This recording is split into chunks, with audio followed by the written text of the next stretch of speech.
कहानी की शुरुआत होती है लूकस नाम के एक प्रोफेशनल स्नाइपर से, जो एक पहाड़ी के ऊपर लेटकर अपने टारगेट पर निशाना साधने की कोशिश कर रहा है। उसका मिशन है डोरमोफ नाम के एक आदमी को मार गिराना, जिसे एजेंसी ने एक बहुत ही खतरनाक आतंकवादी घोषित किया है।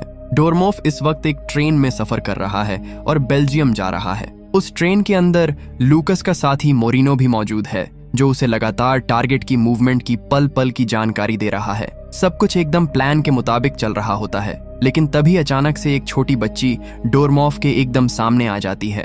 अब सिचुएशन बहुत ज्यादा नाजुक हो जाती है। ट्रेन बस कुछ ही सेकंड में एक अंधेरी सुरंग के अंदर जाने वाली है।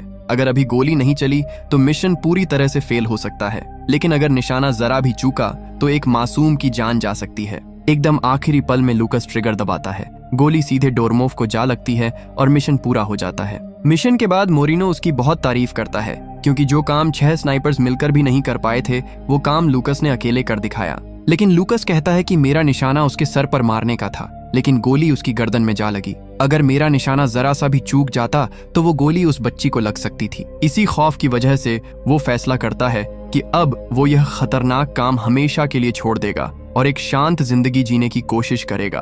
कुछ दिनों बाद लूकस से मिलने उसका मैनेजर डेल पैटरसन आता है। लूकस उसे बताता है कि वो यह काम छोड़ना चाहता है, क्योंकि अब वो इस खून खराबे वाली जिंदगी से पूरी तरह थक चुका है। अगले दिन लूकस एक हार्बर पहुंचता है और वहां से एक बोट किराए पर लेता है। वो अपने पुराने दोस्त जैक से मिलने जा रहा था। वहीं हार्बर पर उसकी मुलाकात डेनी नाम की एक लड़की से होती है, जो असल में CIA की एक एजेंट है। लेकिन फिलहाल वो अपनी असली पहचान छिपाकर लूकस पर खुफिया नजर रख रही थी। जैक से मुलाकात के दौरान लूकस को एक चौंकाने वाली बात पता चलती है। जैक बताता है कि जिसे लूकस ने आतंकवादी समझकर मारा था, वो असल में एक मशहूर साइंटिस्ट था और वो पूरी तरह बेगुनाह था। यह सच्चाई सुनकर लूकस हैरान रह जाता है। उसे समझ नहीं आता कि एजेंसी ने उससे इतना बड़ा झूठ क्यों बोला। वो जैक से पुख्ता सबूत मांगता है। जैक उसे यूरी नाम के एक आदमी का पता देता है, जो इस सच्चाई को साबित कर सकता है और फिलहाल हंगरी में रहता है। लेकिन उन दोनों को यह पता नहीं होता कि उनकी पूरी बातचीत एक ड्रोन के जरिए छुपकर सुनी जा रही है। ड्रोन के पीछे जेनेट है, जो CIA की हेड है, और क्ले है, जो जेमिनाई कंपनी का CEO है। ये वही कंपनी है जिसके लिए लूकस इतने सालों से काम करता था। दोनों मिलकर फैसला करते हैं कि अगर लूकस को सच्चाई पता चल गई तो वो उनके लिए एक बहुत बड़ा खतरा बन सकता है। इसलिए वो उसे रास्ते से हटाने की योजना बनाते हैं। उधर जब लूकस अपनी बोट पर लौटता है तो उसे स्टीयरिंग के नीचे एक छोटा सा छुपा हुआ माइक मिलता है। अब उसे पूरा यकीन हो जाता है कि कोई उसकी जासूसी कर रहा है। वो डैनी के पास जाता है और उससे सवाल करता है कि क्या तुम मेरी जासूसी कर रही थी, लेकिन डैनी हर सवाल को बहुत सफाई से मना कर देती है। लूकस को अब एहसास हो जाता है कि यह मामला जितना सीधा दिख रहा है उससे कहीं ज्यादा बड़ा है। अब तक की घटनाओं के बाद लूकस को अपनी गलती का एहसास होता है। उसे समझ आता है कि उसने डैनी पर बिना सबूत शक करके जल्दबाजी कर दी। वो डैनी से माफी मांगता है और माहौल हल्का करने के लिए उसे एक डेट पर चलने को कहता है। डैनी थोड़ी झिझक के बाद मान जाती है। शाम को दोनों डिनर पर मिलते हैं, लेकिन ये कोई आम डिनर नहीं होता। डिनर के दौरान लूकस चुपचाप डैनी के सामने उसकी असली CIA वाली ID निकाल कर रख देता है। अब छुपाने को कुछ नहीं बचता। डैनी मान लेती है कि वो CIA एजेंट है और उसे लूकस पर नजर रखने का काम सौंपा गया था, लेकिन वो यह भी वादा करती है कि अब वो उसकी जासूसी बिल्कुल नहीं करेगी। डिनर खत्म होता है और दोनों अलग अलग अपने घर लौट जाते हैं। उसी रात जेनेट के हथियारबंद लोग जैक की बोट पर पहुंचते हैं और जैक और उसकी गर्लफ्रेंड को बेरहमी से मार डालते हैं। वजह एकदम साफ थी, जैक ने लूकस को सच बता दिया था।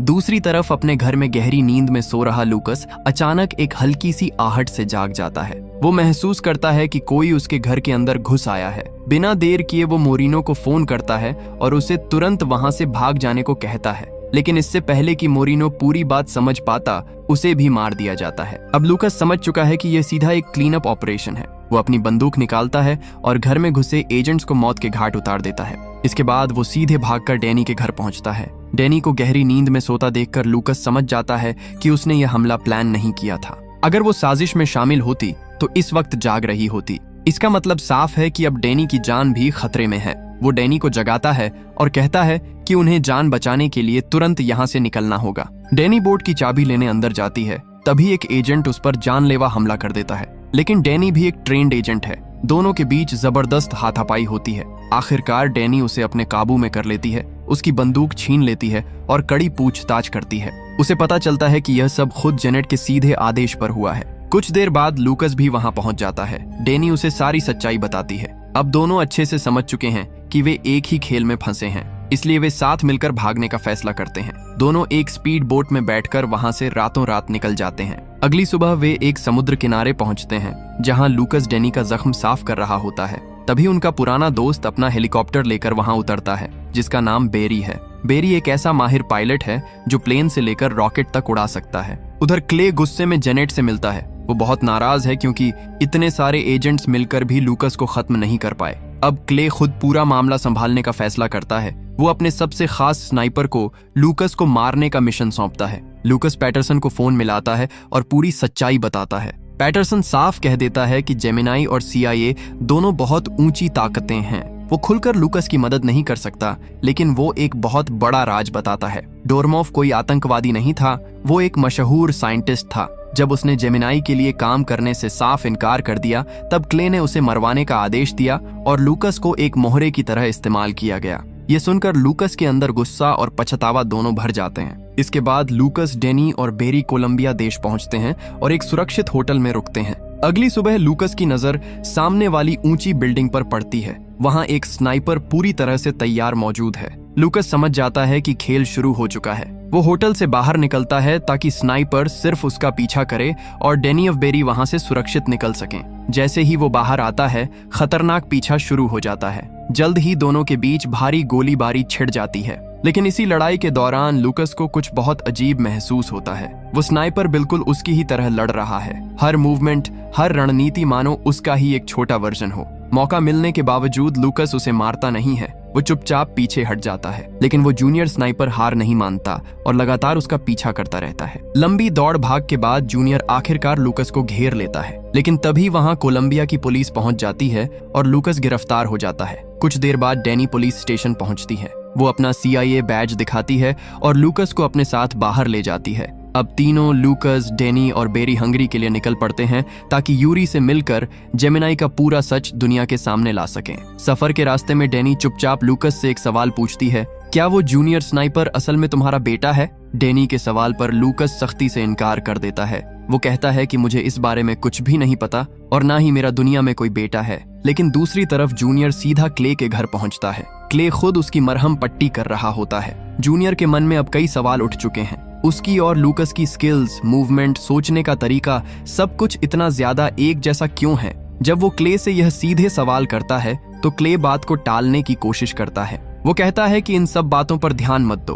तुम्हारा टारगेट सिर्फ और सिर्फ एक इंसान है, लूकस, और वो इस वक्त हंगरी में है। उधर हंगरी पहुंचकर डेनी एक भरोसेमंद डॉक्टर से छुपकर मिलती है। वो जूनियर के खून का सैंपल देती है और DNA टेस्ट करवाने को कहती है। जब रिपोर्ट आती है तो सच्चाई सबको हिलाकर रख देती है। जूनियर और लूकस का DNA 100% मैच करता है। मतलब जूनियर कोई और नहीं बल्कि खुद लूकस का ही एक क्लोन है। ये खौफनाक सच्चाई सुनकर लूकस के पैरों तले जमीन खिसक जाती है। उसे इस प्रोजेक्ट के बारे में कभी भी कुछ नहीं बताया गया था। इस खुलासे के बाद लूकस सीधा यूरी से मिलने जाता है। यूरी सारी सच्चाई खोल कर रख देता है। डोर्मोफ असल में जेमिनाई के क्लोनिंग प्रोजेक्ट का मुख्य साइंटिस्ट था। इस प्रोजेक्ट का खौफनाक मकसद था लूकस जैसे बेहतरीन स्नाइपर के बहुत सारे क्लोन तैयार करना, ताकि अगर कोई क्लोन मिशन में मारा जाए या पकड़ा जाए तो असली पहचान तक कोई ना पहुंच सके। और जब डोर्मोफ ने इस अमानवीय प्रोजेक्ट पर आगे काम करने से मना किया, तब क्ले ने उसे रास्ते से हटाने के लिए मरवा दिया।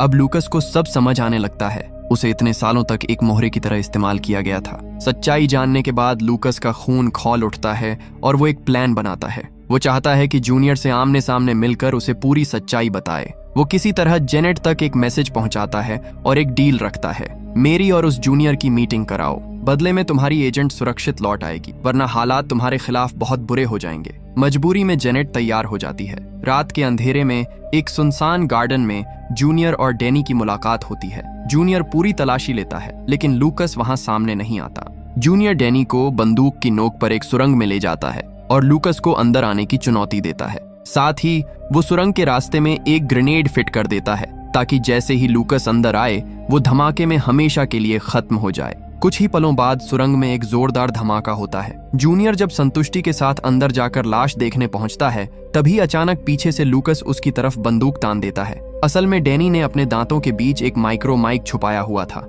लूकस बाहर से उनकी पूरी बातचीत सुन रहा था। धमाके से पहले ही उसने खुद को बहुत चालाकी से बचा लिया था। अब दोनों का आमना सामना होता है। लूकस कहता है, मैं तुम्हें मारना नहीं चाहता क्योंकि तुम असल में मैं ही हो। क्ले तुम्हारा असली पिता नहीं है, उसने तुम्हें सिर्फ अपने गंदे फायदे के लिए एक लैब में बनाया है। वो बताता है कि 25 साल पहले क्ले ने धोखे से उसका ब्लड सैंपल लिया था। मकसद था कि जब असली लूकस बूढ़ा हो जाए तो उसे जवान क्लोन से रिप्लेस किया जा सके।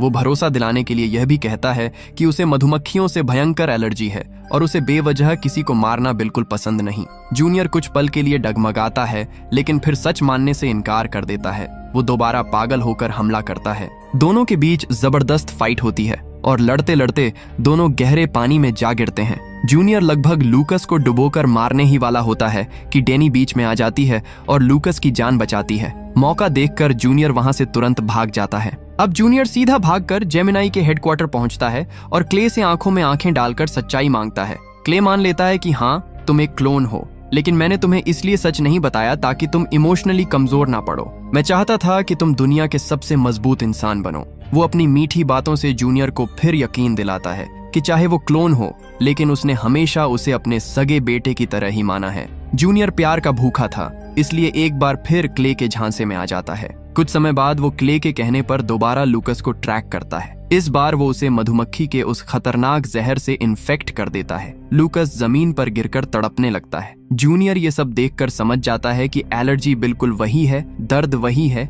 कमजोरी भी वही है। अब उसे 100% यकीन हो जाता है कि वो सच में लूकस का ही क्लोन है और उसी पल उसके अंदर का इंसान जाग उठता है। वो तुरंत उसे एंटीडोट देता है और लूकस की जान बाल बाल बच जाती है। इसके बाद जूनियर एक और बड़ा राज बताता है। कई साल पहले क्ले ने लूकस की बॉडी में बहुत चालाकी से एक ट्रैकर फिट किया था ताकि वो उसे कभी भी ट्रैक कर सके। जूनियर अब पूरी तरह क्ले का सच जान चुका था, इसलिए उसने बड़ी सावधानी से लूकस की बॉडी में लगा हुआ वो ट्रैकर निकाल दिया। अब उसका इरादा एकदम साफ था, किसी भी तरह क्ले को खत्म करना और इस खतरनाक क्लोनिंग प्रोजेक्ट को हमेशा के लिए बंद करना। इसके बाद लूकस, जूनियर, डेनी और बेरी चारों मिलकर पास के शहर की तरफ बढ़ने लगते हैं। लेकिन क्ले इतनी आसानी से हार मानने वाला नहीं था। रास्ते में जूनियर के फोन पर अचानक क्ले की कॉल आती है। वो कहता है, अपनी गाड़ी से तुरंत बाहर निकल जाओ अभी। और तभी खौफनाक सच्चाई सामने आती है। शहर के एंट्री पॉइंट पर एक भारी भरकम आर्मी टैंक पहले से ही उनका इंतजार कर रहा था। जैसे ही उनकी गाड़ी शहर में दाखिल होती है,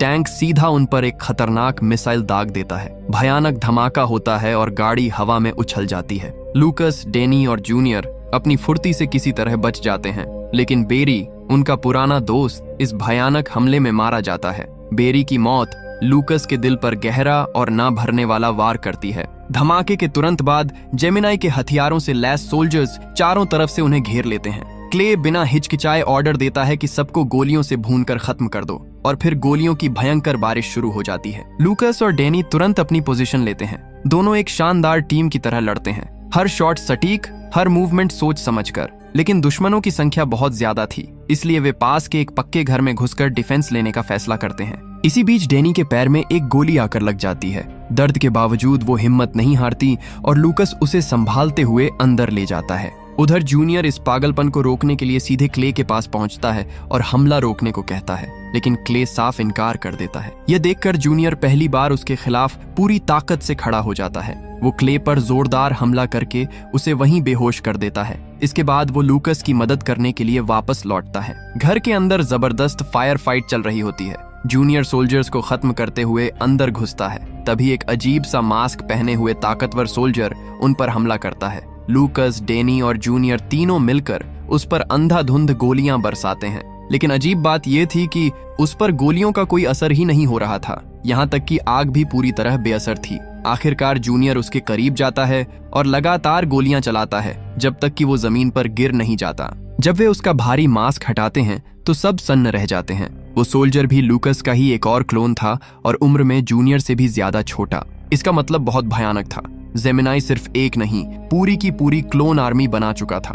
तभी होश में आया हुआ क्ले वहां पहुंच जाता है। वो मुस्कुराते हुए लूकस से कहता है, तुम्हें तो खुद पर गर्व होना चाहिए। तुम्हारे बेहतरीन डीएनए से हमने दुनिया की एक परफेक्ट आर्मी बनाई है, बिना डर, बिना इमोशन। क्ले शान से बताता है कि उसका मकसद था ऐसी सेना तैयार करना जिसमें असली सैनिकों की जान खतरे में ना पड़े। उसके मुताबिक यह देशभक्ति थी, लेकिन लूकस बहुत अच्छे से समझ चुका था यह देशभक्ति नहीं बल्कि इंसानियत के खिलाफ किया गया एक बहुत बड़ा अपराध था। जूनियर गुस्से में पागल होकर क्ले पर बंदूक तान देता है। लेकिन लूकस उसे रोक लेता है। वो बिल्कुल नहीं चाहता था कि जूनियर भी किसी को मारने का वो भारी बोझ उठाए जो वो खुद सालों से उठाता आ रहा है। इसलिए लूकस खुद बंदूक लेता है और बिना सोचे क्ले की छाती में गोली मार देता है। क्ले के गिरते ही जेमिनाई प्रोजेक्ट का हमेशा के लिए अंत हो जाता है। बाद में लूकस और पैटरसन मिलकर बाकी सभी क्लोन्स को एक नई पहचान दिलाते हैं ताकि वे सामान्य जिंदगी जी सकें, न कि किसी ताकतवर इंसान के हथियार बनकर। फिल्म के एकदम आखिरी सीन में हम एक खूबसूरत कॉलेज कैंपस देखते हैं। डैनी और लूकस वहां खड़े हैं। लूकस ने जूनियर का एडमिशन वहां करवा दिया है। अब दुनिया के लिए उसका नाम जैक्सन ब्रोगन है। वो अब किसी का क्लोन या परछाई नहीं, बल्कि अपनी खुद की पहचान के साथ एक नई जिंदगी शुरू कर रहा है और कहानी यहीं खुशी खुशी खत्म होती है। तो दोस्तों, आपको ये कहानी कैसी लगी कमेंट करके जरूर बताना और इसी तरह की कहानियों के लिए हमारे चैनल को सब्सक्राइब जरूर करना। मिलते हैं किसी नए दिन एक नई कहानी के साथ।